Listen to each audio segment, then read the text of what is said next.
Olá pessoal, então para finalizar essa parte inicial de ensaio de tração, a gente vai falar sobre dois fatores que influenciam no gráfico tensão-deformação.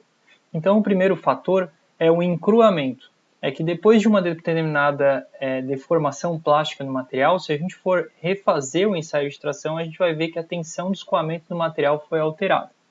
E esse fator de encruamento, a influência do encruamento no gráfico tensão-deformação, a gente vai ver também um pouco mais para frente na disciplina quando a gente falar do tratamento térmico de recozimento.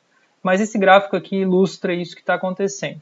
Então, supondo que eu estou fazendo um ensaio de tração numa peça, então ele tem essa região elástica inicial aqui, ela ultrapassa o limite de escoamento inicial, que seria esse sigma y inicial aqui, e começa uma deformação plástica permanente na peça. Então ela vai deformando a peça cada vez mais, vai chegar nesse ponto D aqui, eu deixo de aplicar carga na peça, deixo de aplicar tensão na peça, eu vou ter toda a parte de recuperação elástica na peça, né? Então essa parte aqui foi a recuperação elástica que a peça sofreu, né? E essa parte aqui foi a deformação permanente em virtude da deformação plástica que a peça sofreu.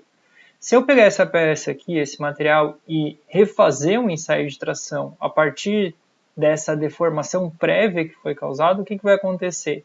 A hora que eu submeter esse material, ele vai subir o gráfico tensão-deformação com a mesma inclinação, porque o modo velocidade é uma propriedade física do material e não foi alterada, então nota-se que sobe com a mesma inclinação.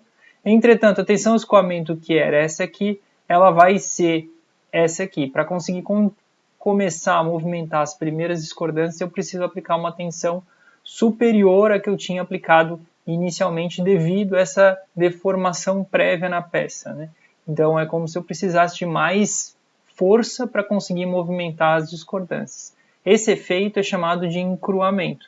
É quando a gente causa uma deformação plástica na peça e ela acaba aumentando em termos de resistência mecânica e dureza, né? Isso só acontece se for abaixo da temperatura de recristalização no material. Esse fenômeno, como eu falei para vocês, de encruamento, a gente vai falar mais para frente ainda na disciplina, que é uma das coisas também bem importantes na área de materiais. Um outro fator que tem um efeito bem dominante aí na questão do gráfico tensão-deformação é a temperatura.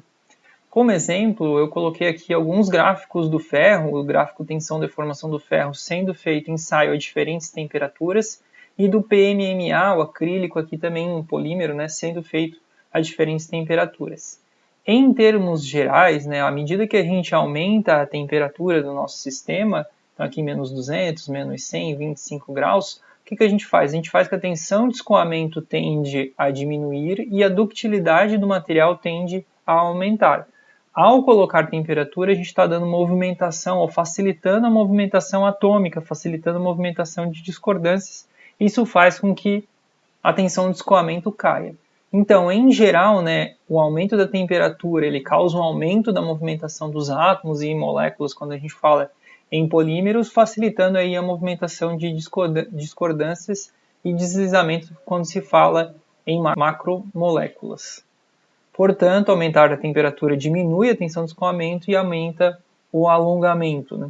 Isso é bem importante quando se trabalha com processamento de determinados materiais. Então, muitas vezes é muito mais fácil processar um material aumentando a temperatura para facilitar a sua conformação mecânica do que tentar fazer essa conformação mecânica à temperatura ambiente, que vai precisar de um maquinário muito mais pesado, né? Então esse gráfico aqui correlaciona isso, né, a tensão de escoamento e a ductilidade do material à medida que se aumenta a temperatura, né? Então a tensão de escoamento aqui, que representaria essa linha escura aqui, sólida, né, ela vai caindo à medida que aumenta a temperatura e a ductilidade do material vai aumentando. Isso aqui é para uma liga de alumínio, com 99% de alumínio e 0,12% de cobre. Tudo bem?